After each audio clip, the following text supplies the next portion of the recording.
I'm not sure where everybody's coming from and what direction, but I'm going to tell you a little bit about myself. I was not always a believer in the Bible. I was a skeptic. I questioned the existence of God. I remember it was one of the hardest points of my life.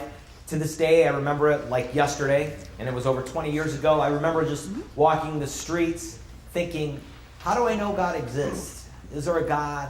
What happens to me if I die? What's the truth? And I remember like just being tormented by these questions. And I was really seeking, saying, is there any evidence out there? And it's only after really starting to understand how the cause of the universe comes into play and identifying who caused the universe, and then looking for the evidence of who caused the universe. Is there a way that you can know the cause of the universe, the one who caused the universe? And is there any evidence that we can know who he is? And it was through studying the Bible and through understanding what's known as Bible prophecy that you can know that there is a God. You can know who that God is. And that's what we're going to talk about today. And I'm going to divide this up into 3 parts. So, and I have some video clips I'm going to show, and then the time for questions. So before I start, let me just see if anybody has any questions or any comments. Okay. So I'm gonna have breaks in the presentation for questions. So I try not to take too many questions like during the presentation, but or when I ask for questions, then just so it can flow and not get staggered. So the first question that we're going to address today, part 1, is, does God exist? Now, in order to understand if God exists, the first thing you have to ask yourself, like, what's reality? Okay, we're all in a real world. Okay, what is real is what is true, what is actual. So, for example, there was a time when they believed the earth was flat. But only upon examining the earth and seeing the earth that we finally understand that the earth is shaped in a sphere. So, but the questions that we always ask ourselves, okay, now how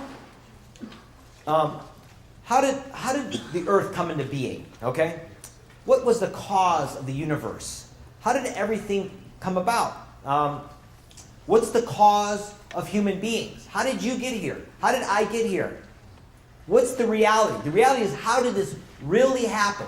We might ask ourselves the questions, and we might all have different beliefs. But the one thing that science and religion and a lot of things try to answer is this question of cause. How did this come about? Who are we? Are we accidents? Is there a creator? Can we know who this creator is? What is the reality? It means, what is the real way it happened? Not just because we believe something, it makes it so. So this is what we're going to look at. We're looking at objective truth, not subjective truth. The difference between objective truth and subjective truth. Subjective is emotion. So like if you asked yourself this question, how do you know God exists? A lot of people can't answer that question. A lot of people have a feeling that God exists. But a lot of people can't answer the question, saying, well, I know this and this reason. That's kind of the purpose of this class or the seminar. So what we can start out at is there's things that we can start out at. So for example, we exist. Okay? That's something we don't have to argue about. In fact, if you ask yourself the question, you exist, you know you exist. I don't have to debate whether someone exists. We could both, in the mere fact that we can have that discussion. But now the question is, what was the cause of my existence? Now, I know I have parents, and my parents have parents, okay?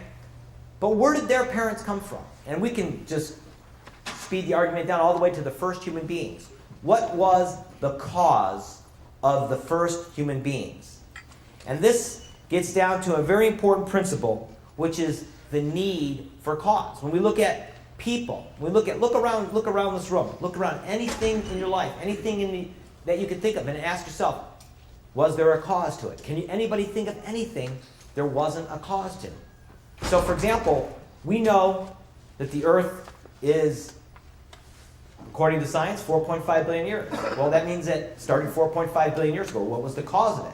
Well, if the sun is 8 billion years old, what was the cause of the sun 8 billion years ago? What was the cause of the galaxies? What was the cause of the universe? And this is known as the principle of causality.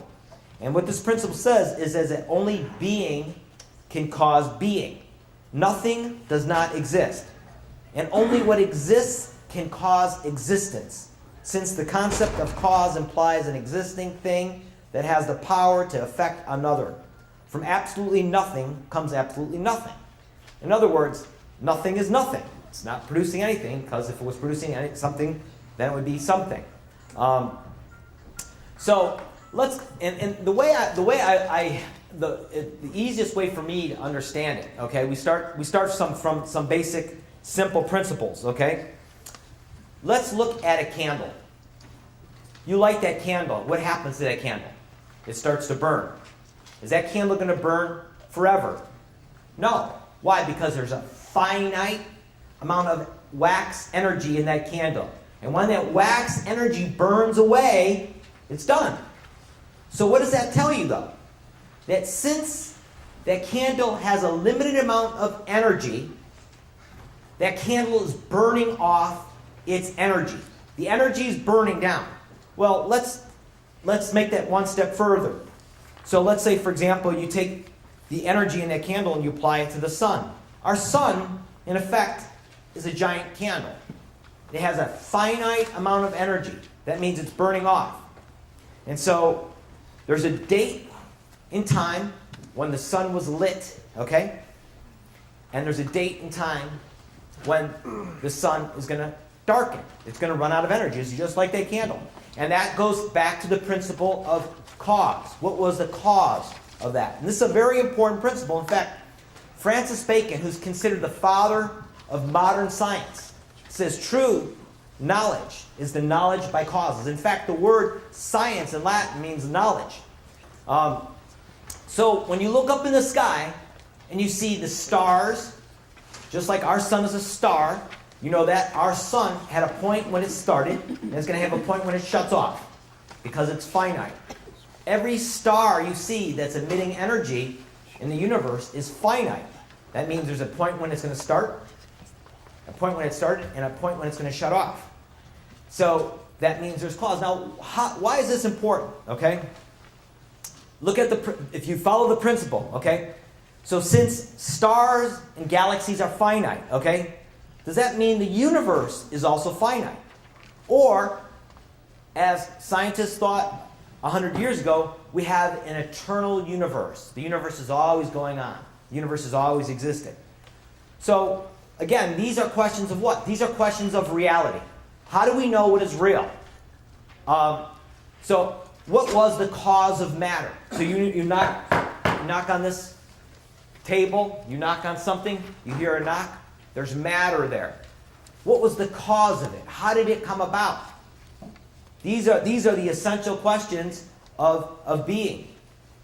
So what are our options when we look at this? Okay. Well, one option is is that the universe did not have a beginning. It's forever. Another option is the universe had a beginning. So if the universe had a beginning, what does that mean? It means it was caused, okay? And if the universe didn't have a beginning, it means it was eternal. So we either have a universe that had a beginning or a universe that didn't have a beginning. And so, but let's go beyond. And this is what's known in theology as the cosmological argument. The argument from the cosmos. So if someone asks the question, well, how do I know God exists? Well, let's look at the cosmos. Now, before we get into the cosmological argument, I want to ask everybody a question. And I want you to answer this question to yourself. We'll get more into it later. Why is it wrong to kill? Think for example, if you were an animal, okay, and you watched, for example, a lion kill a lamb, okay, would that be wrong?